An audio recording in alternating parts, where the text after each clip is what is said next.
This content is brought to you by Uphold, which is a great platform that makes it easy and simple for you to buy, hold, and sell and earn crypto. You can trade from anything to anything. For example, you can trade between cryptocurrencies and precious metals. It's an amazing platform that I've been using for years. And in fact, I still use to this day because they're one, a great exchange, they're reputable, and they're one of the only exchanges that still lists XRP. Many of the other exchanges have delisted XRP due to the SEC lawsuit, but you can still get XRP on Uphold. So I've interviewed the CEO, the founder, and many other representatives from Uphold over the years, and I'm a fan of this platform. And once again, there's some great features like trading between different assets very easily. You don't have to convert to a currency and so forth. They're used by 10 plus million users. They have over 200 cryptocurrencies, and they have a very easy to use app. The interface is really nice. So I can certainly vouch for this platform. Once again, I've been a user for years. So if you'd like to learn more about Uphold, please visit the link in the description. Welcome back to the Thinking Crypto podcast, your home for cryptocurrency news and interviews. With me today is Greg Dickerson. Greg, great to have you back on the show. Hey, Tony, thanks for having me. And just want to apologize to everybody. I'm getting over COVID. My voice is going to be a little scratchy and I got to drink some water in between. So we'll see how it goes. Well, appreciate you, even though you're on the road to recovery, you're taking the time to do this.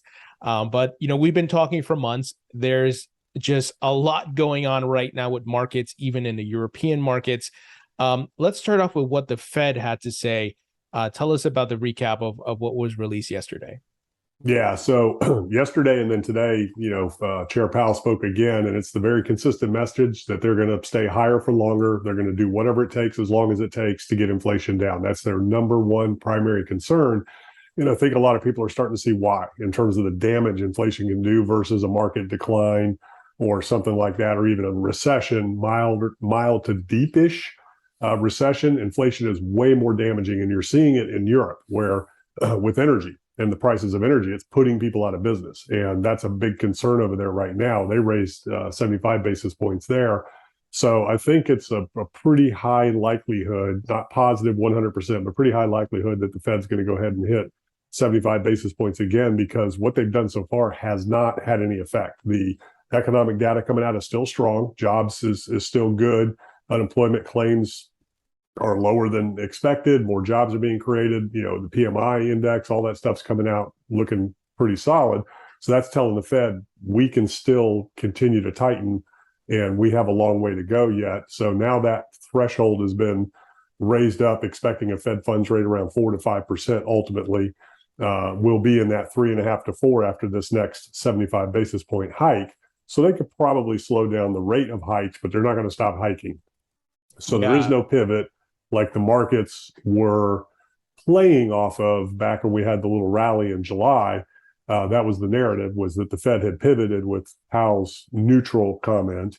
And obviously everybody knew that wasn't the case, but hey, great rally. That's what bear markets do. You get some really nice rallies. That one was one of the bigger ones. And now we're continuing the orderly unwind and declination of markets. So I'm on record of saying we haven't seen the bottom yet in traditional markets or crypto. I don't feel like we have. I think we're going to see lower lows. I don't know how low. That will depend on what does the inflation print look like next month on the 13th? What does the Fed do in response to that? How does the war continue to evolve? What does the China-Taiwan situation look like? So there's still a lot of things out there from a global macroeconomic headwind standpoint that creates that risk-off environment. So until we get inflation under control, until the Fed can stop, and until we know that the recession, we can quantify a recession, if we even enter into one, there's debate of whether or not we'll actually enter into a real recession, meaning significant job loss, companies going out of business, things like that, real GDP contraction versus, this technical stuff that we've been going through. So once we quantify those, then you can put a base in and you can look for markets to reverse, especially if the Fed is in a situation where they can reverse course and start lowering rates. But right now, there's no indication they can do that before the end of 2024. Yeah, there's so many headwinds, and it, like, to your point, it doesn't seem like what they've been doing is having much of an effect, or what they would like it to. So do you see us going into next year with additional rate hikes, and possibly we're seeing rates above 6%, things along those lines? The Fed funds rate? Yeah. Well, right now the target is 5. So we'll just have to see what the effects are and whether or not they're getting inflation under control. Like I said, the debates out there right now with economists, analysts, investment managers, the research is showing, and their data is indicating that it's going to take probably the end of 2023 before you see any real reduction in inflation. They don't think it's going to happen anytime soon. So, how quickly will inflation come down is going to determine what the Fed needs to do. So they're going to continue to hike. The question is it going to now drop to after this next 75? If inflation starts to taper a little bit, they can back off and go to 50. But if we don't see the economy slow and inflation taper, they're going to keep hitting it hard. Yeah. And we don't know yet how high that rate could go. But right now, the target is 4.5% to 5%, somewhere in that range. Right now, really 4, but upper level of 5%. So, of course, Jerome Powell, he's been jawboning the markets too. And Bitcoin saw a dump earlier this week. It's back up a little bit. Ethereum still looking a bit strong because of the merge coming up.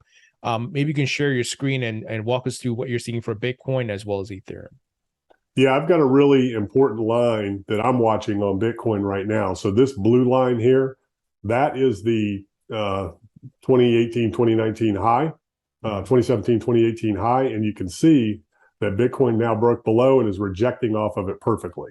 Nice. So unless it can get above this line and kind of confirm and continue, you can't expect the bottom, to be in. Even if it does, some of this number comes back and just dances, but it's really got to get above it, confirm it, and then kind of move on and or stabilize off of it. So this is your line in the sand right now. Right now we're rejecting below it. And what you can expect there is the way this is looking right now is that it could kind of continue and then just kind of work its way down, consolidate, pop, and then, just kind of continue basically what it's been doing, this whole way, all the way through with, all these different levels. It's kind of a very, repeatable pattern that we've been seeing throughout the last several months with Bitcoin. And it's, just that level to level to level to level working its way down. Now, the interesting thing is what we haven't really seen is any real capitulation yet.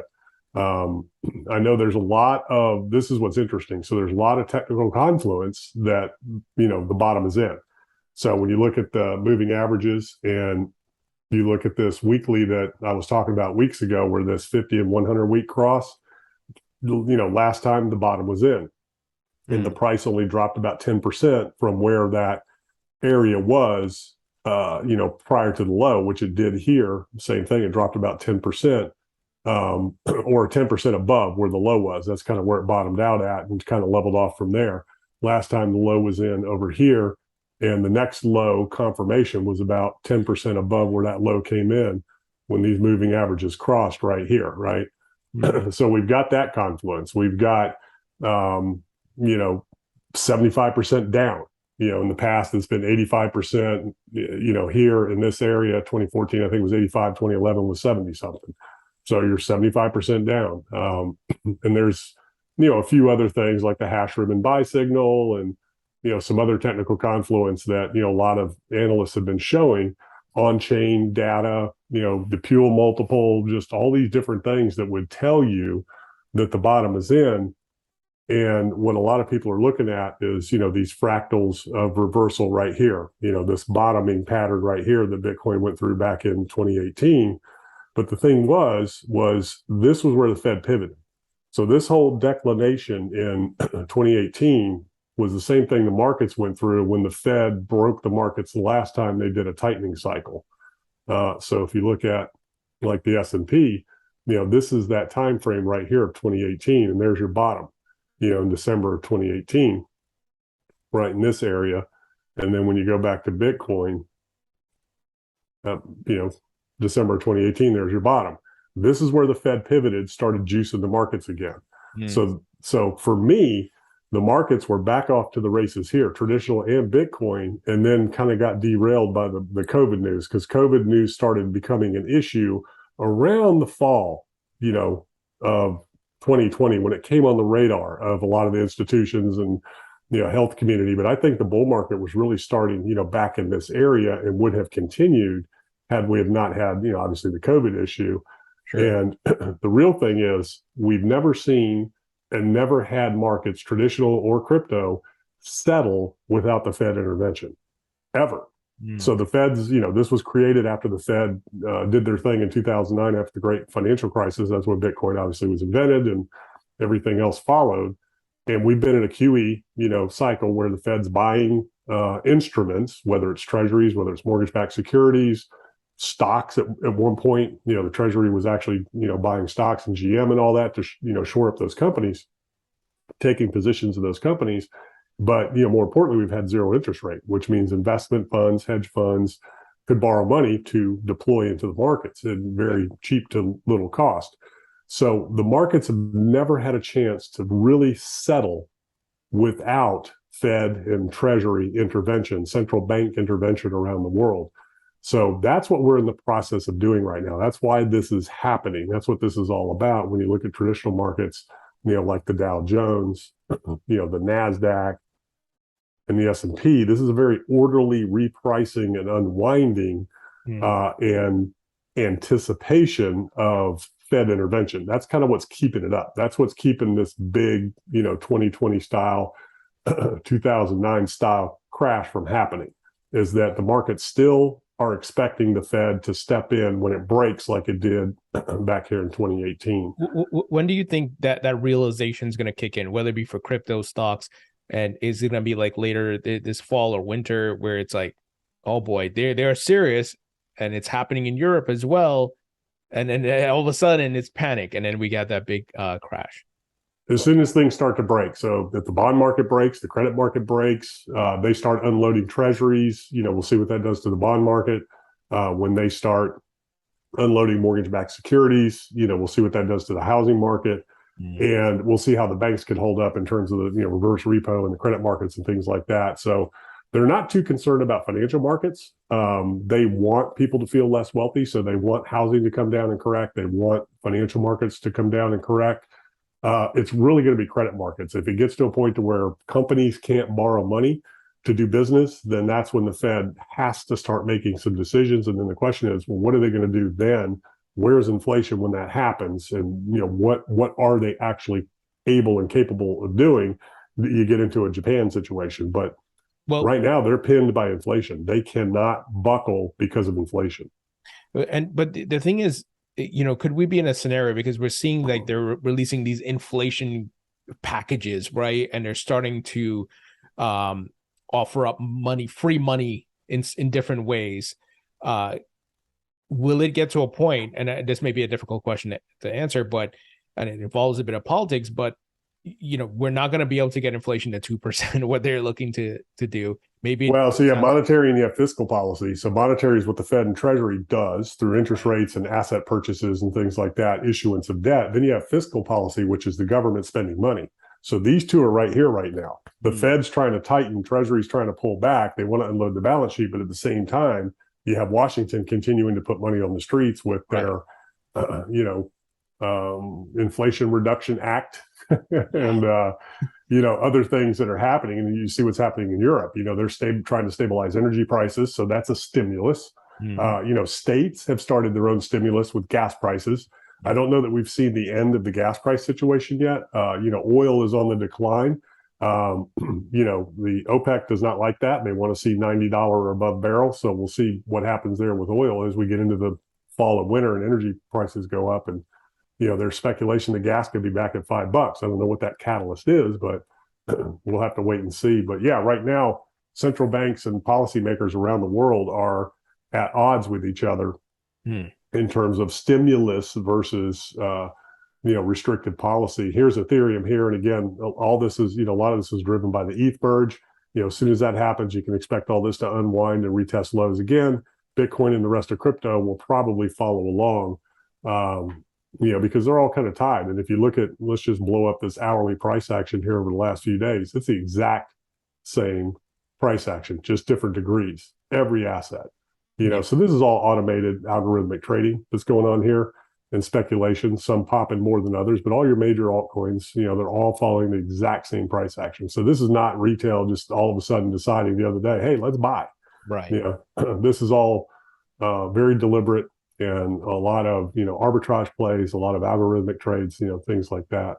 Um, so another like hard question, where do you think Bitcoin bottoms at, and Ethereum as well? Once a realization kicks in, and then it's all the way down. So that's where what I was going to say a second ago, the biggest risk for Bitcoin is once you start getting down to the next level, which is 15 and a half, 16,000. Once it breaks that 17 and a half level that we put in June, the next stop's going to be 15, 16 and a half, and then ultimately 10. Well, where liquidations and margin calls start happening is in that 15,000 range. So if it can get there, and that's what's being defended right now. So some of the larger holders like the Michael Saylor, he'll get some margin calls, when it starts getting down those levels. There's other people that are leveraged and will get margin calls, collateral calls, where they've borrowed, they've pledged their assets as collateral. So as price starts getting down close to those levels, then you'll see a big unwinding. And that's the other thing that we haven't seen. I'm going to go back to this, is that real capitulation? So, like I was saying on Bitcoin, what a lot of people were saying was, this is a bottoming structure right now that we're in, because when you look at it on the hourly, it kind of looks like it, not on the daily. But the thing is, when you really look at it, it looks more like we're here before this big final capitulation. And the reason I say that is, obviously price action kind of looks like it, this little bump here, a little bit of consolidation, then bam, before it falls off the cliff, waiting for the Fed's next move and all that. So I think you're going to see consolidation underneath that prior all-time high, and then ultimately that final capitulation. And a couple of reasons I say that, where it goes down here, and then that puts you back, into that $10,000, $12,000 level. And the reason I say that is because there's a lot of technical confluence at the bottom's end. I mean, all of the technical indicators, there's a lot of big YouTubers, everybody. I mean, it looks like it should be in based on history, but we're in a very different macroeconomic environment now, very different monetary environment right now. We're in a tightening risk-off cycle. So it is different this time. So, there are too many people that still think the bottom's in. Like a lot of people are saying, if you expect lower prices, then, it's not going to go there. Well, there's more people saying the bottom's in and expecting the bottom to be in right now in traditional markets, as well as, Bitcoin and crypto, than there are saying there's going to be lower prices. The minority is calling for lower prices. They're just a little bit louder, and people will amplify that because they don't want to hear it. Yeah. And, there's no guarantees. I'm not saying it's going to do this, and I'm happy to be wrong that, that we're going to see new lows, but it's just the most probabilistic outcome right now, given where we are from a risk standpoint, from a global macroeconomic standpoint, from a geopolitical standpoint. There's still a lot of things out there that have yet to unwind. And unless inflation just goes away, you can't expect risk assets to reverse because the central banks and the Fed have to continue to do their job and, get that inflation pressure under control. So, to answer your question in terms of how low could it go, it's really going to depend on where we're at when we get there and what kind of liquidations happen, margin calls happen, because if that starts to happen, well, then you can see it tank right on back down. The good news is we know where it leveled off the last two times we had a big crisis, but the Fed jumped in both of those times. So we do not know all the way back to 2009. And then fast forward to 2018, 2019, fast forward to 2020. Those were all Fed and central banks jumping in and propping up the markets and the economy. So we don't know where things would go if they can't and won't do that this time. So that's what's kind of interesting. And I think it'll only go so low because there is a lot of capital out there that would deploy, as these assets, start to drop. And, there's also a narrative out there for people that say, hey, if Bitcoin's at $500,000, what difference does it make whether you bought at 20,000 or 10,000? Makes a huge difference. You can buy twice as much. Yeah. Even at 15,000, you can buy 30% more Bitcoin. So that makes a big difference if it gets back to 100, 500, a million, wherever it ultimately gets to, you want to have 30% more. But if it goes up to 25 from here, you don't lose anything because you're only buying about, 10, 15% less than you could have. So you've got more risk buying now if it goes down than you do if it goes up. I was going to ask you that question. Are you buying or are you waiting to see if it's going to, go lower? Yeah, I'm waiting for the next leg down because that's what I believe. I believe we're looking for another low. And then once we get there, I'll see where it levels, what happens in terms of liquidations, things like that. Is it going to just blast right on through? Or, can we stabilize? And again, Bitcoin is the most speculative risk asset on the table. Okay, it just is what it is. Yeah. Now it's an exponential risk asset, and the only thing that rivals it is meme stocks. So Bitcoin's a meme stock. I mean, it just is what it is, and it is an emerging technology, and there is scarcity and things like that. But scarcity and limited supply does not always equate to higher prices. That's a narrative that drives prices in the space. What drives prices in Bitcoin? More capital. So you need more risk capital coming into the space to drive that price up. And the bulk of that risk capital is going to exit when it hits certain levels. So, it's kind of that, it's just kind of the nature of a risk asset, but it is exponential. So, if I see it drop, down to 10, 15,000, I think that's where I'm interested in a longer move, where I think you could get 3, 4, 5x. Are you going to get a 10x or 20x like we saw last time? If it gets down to 4,000, sure, I think you would. Absolutely, because a lot of people would be in it then. 10,000, people are still going to be worried. So, but that's a good level, I think, where, I'm not sure it'll break that if it gets there because there is a lot of capital out there, kind of targeting that number. But we didn't think it'd break 30 either, and then you didn't think it'd break 20, not you or me, but in general, it just seems surprising that it was able to break those levels because the narrative was all this, capital was going to come in at 30,000. It was going to come in at 20,000. And, but I'm pretty confident it'll come in at 10. Well, part of me hopes you're wrong, but then I'm also like, if it goes to that, I'll be buying up like crazy. Yeah, it's kind of a win-win. I mean, like I said, I'd love to see a base be put in here, but the cards just aren't, the decks aren't stacked in that light right now. It's just, there's just too much stuff out there yet. There's still a lot of risk for a deep recession. Investors are playing it safe right now. It's risk off, just is what it is. But, if Bitcoin can hold and get back above that, 2018 high, then, we're going to be in good shape. Right now, it's rejecting off of it. And if it can't reclaim that, it's going to go down and test the lows. And it's either going to hold there for a little bit or it'll break right through it. Let's talk about real estate. So I've been looking at, locally what's happening in the markets here. And I'm seeing homes being pulled off the market. I'm seeing huge price cuts. What are you seeing overall? And where do you think, prices are going to drop even more?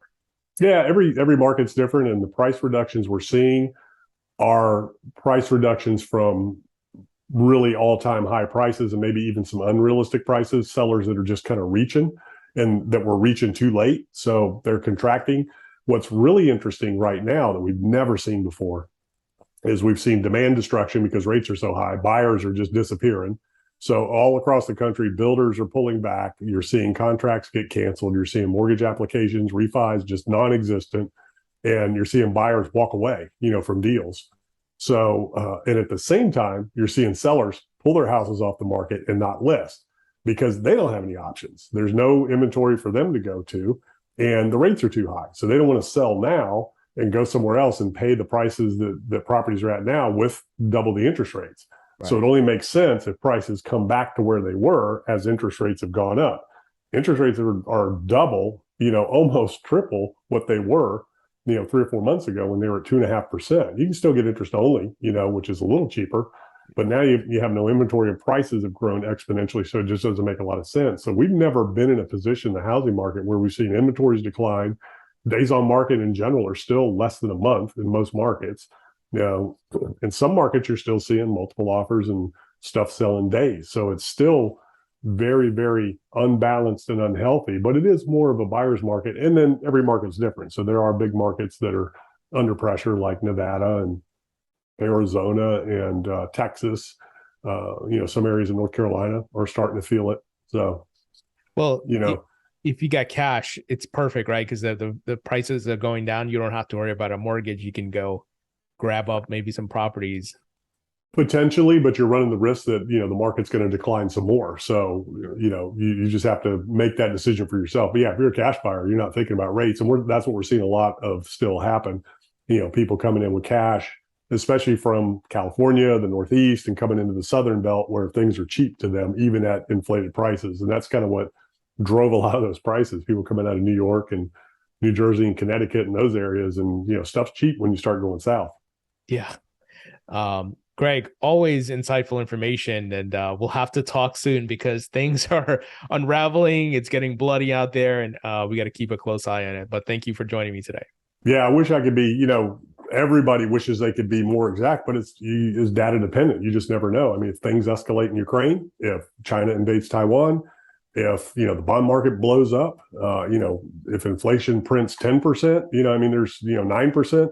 There's a lot of things out there that we just can't control. And all we can do is be prepared for when they do happen. Yep. And, it's all about preservation of capital. So these things I talk about from a risk standpoint, Cathie Wood is the classic example of zero risk management. Zero. Fantastic research, right. Great, individual fund, whatever, but zero risk management. And, we're starting to see the narrative of, oh, nobody's ever lost money in crypto or Bitcoin that bought 5 years ago. Well, they're underwater right now. So, that 5-year time horizon, that 10-year, time horizon that a lot of people use as a narrative to make excuses for buying at the top. I got a 5-year time horizon. That doesn't always hold true. And I've been through it, and I've seen it in real estate, and I've seen it in stocks. It can take years for a market to recover, much less bottom. So the risk is we could be bottoming for years before you start to recover. You're going to get bounces, but I'm talking about a full-on bull market recovery. It could take years.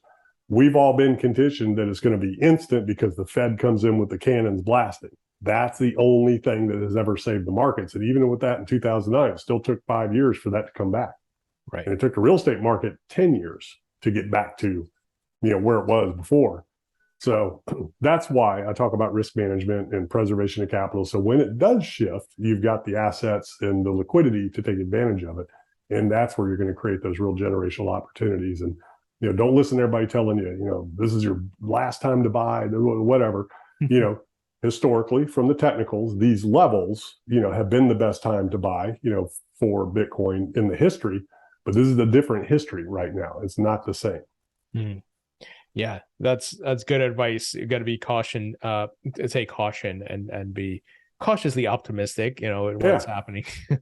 Always optimistic, but hey, you want to have money at the end of the day to take advantage of the opportunities. For sure.